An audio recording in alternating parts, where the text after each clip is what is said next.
I stopped counting the cars 3 weeks ago. It's better that way. If I don't count them, I don't have to think about where they're going, or why the odometer on my own car hasn't moved an inch since I started this shift. I work at Toll Booth 4 on the north-south bypass. It's a stretch of highway that doesn't appear on most GPS apps, but somehow, the traffic is constant.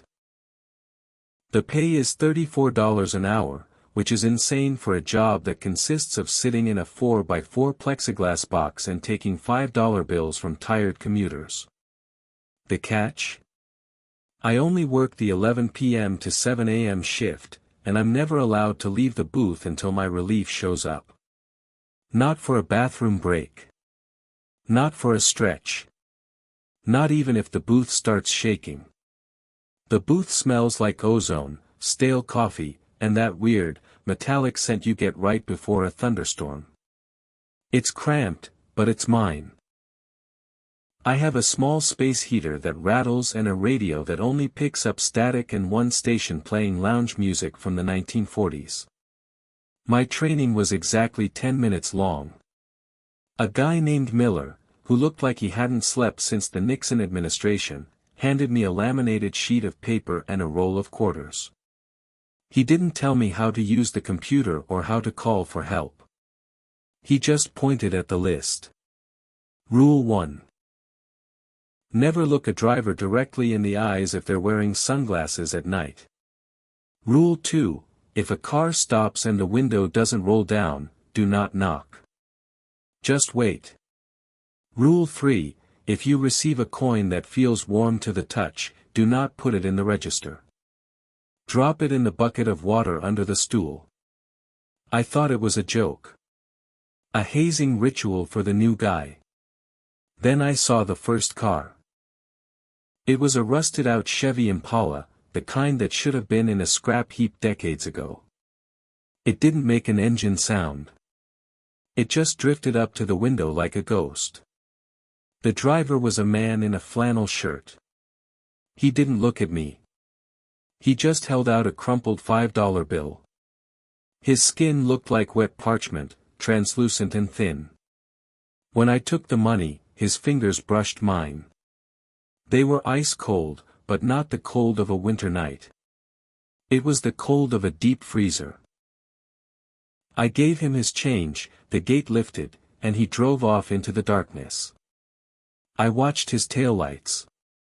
They didn't fade into the distance, they just blinked out, as if the road ended 10 feet past my booth. That was my first night. By the second week, the off things became the routine. You get used to the silence out here. It's not a normal silence. It's heavy, like the air is made of wool. Sometimes, I'll look out into the woods lining the highway and see eyes. Dozens of them. They aren't animal eyes. They're too high off the ground, and they don't reflect light. They just sit there, watching the booth, waiting for the one night I forget to lock the door. About 3 nights ago, a sleek, black SUV pulled up. The windows were tinted so dark they looked like polished obsidian. I waited for the glass to slide down. It didn't. I remembered Rule 2, do not knock. I sat there, my heart thudding against my ribs. The SUV sat there for 5 minutes. Then 10. The engine wasn't running, but I could feel a vibration in the floor of the booth. It was a low-frequency hum that made my teeth ache. I looked at the clock. 3:14 a.m. Suddenly, a hand slammed against the driver's side window from the inside. It wasn't a normal hand. The fingers were too long, with too many knuckles. It smeared something dark and oily against the glass, tracing a shape. A circle with a line through it. Then, the SUV just vanished. No acceleration. No movement. It was just gone, leaving only the smell of burnt hair in the air. I checked the bucket of water under my stool. It was boiling. The most unsettling part isn't the cars, though. It's the regulars. There's a woman in a yellow sundress who comes through every Tuesday at 4 a.m. She drives a pristine 1965 Mustang. She always gives me a silver dollar and asks the same question, is the bridge still out? The first time, I told her I didn't know about any bridge. She cried for 20 minutes, blocking the lane, until I reached out to touch the car's hood. As soon as I did, she stopped sobbing, looked at me with eyes that were nothing but white cataracts, and whispered, "You're still fresh." Now, when she asks, I just nod and say, "The bridge is fine, ma'am." She smiles, and her teeth are like jagged shards of glass. She drives off, and I have to go to the back of the booth and vomit. Last night, things changed. Miller, my supervisor, finally showed up for a check-in. He didn't come in a car. He just appeared at the side door of the booth, knocking in a rhythmic pattern, 3 fast, 1 slow. I let him in. He looked worse than before. His skin was graying, and he had a twitch in his left eye that made it look like it was trying to escape his socket. He didn't say hello. He just looked at my register. "You been keeping the warm ones in the water?" he asked. His voice sounded like sandpaper on wood. "Yes," I said, my voice trembling. "Why are they warm, Miller? And where does this road go?" I looked at a map. "There's nothing out here for 50 miles. Miller turned to me. He reached out and grabbed my wrist. His grip was like a vice. "The road goes where it needs to go," he said. "We're the filters. We take the toll so they don't take the world. You're doing a good job, kid. Most don't last a month." "What happens after a month?" I asked. Miller didn't answer. He just looked at the clock. 3:14 a.m. "If the black SUV comes back," he whispered, "don't look at the drawing on the glass. If you see the shape, it's already too late." He left before I could ask anything else. He didn't walk away, he just stepped into the shadows behind the booth and was gone. Tonight started out normal, if you can call this place normal. A few commuters with hollow eyes.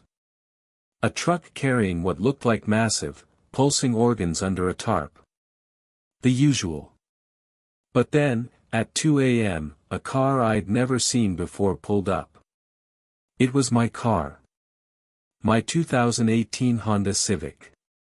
Same dent in the rear bumper from when I backed into a pole last year. Same "I'd rather be fishing" sticker my dad bought me as a joke. The window rolled down. I was sitting in the driver's seat. The me in the car looked exhausted. He had dark circles under his eyes and was wearing the same uniform I was wearing. He looked at me, and for the first time, I broke Rule 1. I looked him right in the eyes. They weren't my eyes. They were empty sockets, filled with that same oily black fluid I saw on the SUV window. "How long have we been here?" the other me asked. His voice was my voice, but layered, as if 100 people were speaking at once. I couldn't breathe. I tried to reach for the quarters, for the water, for anything. "The toll is paid," the other me said. He didn't hand me money.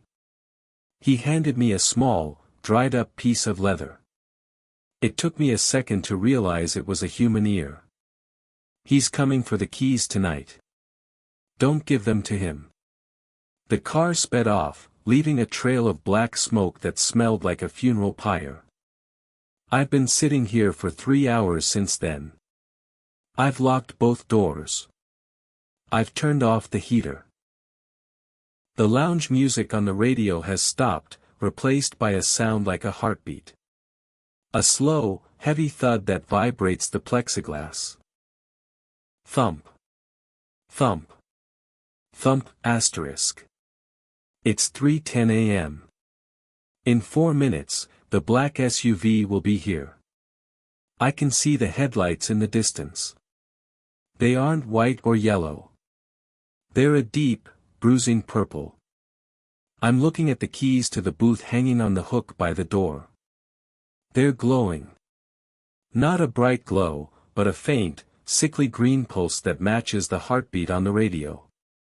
Miller said not to give him the keys. But Miller also didn't tell me what happens if I don't. There's a car behind the SUV now. It's a police cruiser, but the lights on top are red and blue flames. Behind that, a line of cars stretching back as far as I can see. All of them are waiting. All of them are silent. I just noticed something on the floor of the booth. There's a circle with a line through it, etched into the metal right between my feet. I don't remember it being there when I started my shift. I try to scrub it away with my boot, but it's not a stain. It's a burn. The SUV is pulling up to the window now. The hum is so loud I can feel my nose starting to bleed. The window isn't rolling down, but I can see a figure inside. It's tall. Too tall to fit in a car.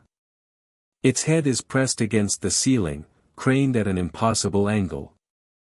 It's reaching out. Not towards the coin slot, but towards the glass. I can see its fingers. Too many knuckles. Long, pale, and trembling. It's starting to draw something. I have a choice to make. I can stay in this booth and wait for whatever is in that SUV to come through the glass, or I can take the keys and run into the woods. But I remember the eyes in the trees. I remember the way Miller looked. I think I understand the job now. I'm not a toll collector. I'm an anchor. And if I leave, the road goes with me. The clock just hit 3:14. The hand is on the glass. I'm reaching for the keys, but my fingers won't move. They're cold. Ice cold. I look down at my hands and see my skin is turning thin, like wet parchment. I think I'm going to be late for my 7 a.m. relief. If you're driving on the I-92 extension tonight and you see a lone booth in the dark, please, have the exact change ready. And whatever you do, don't look me in the eyes. I'm not sure what's left in there to see.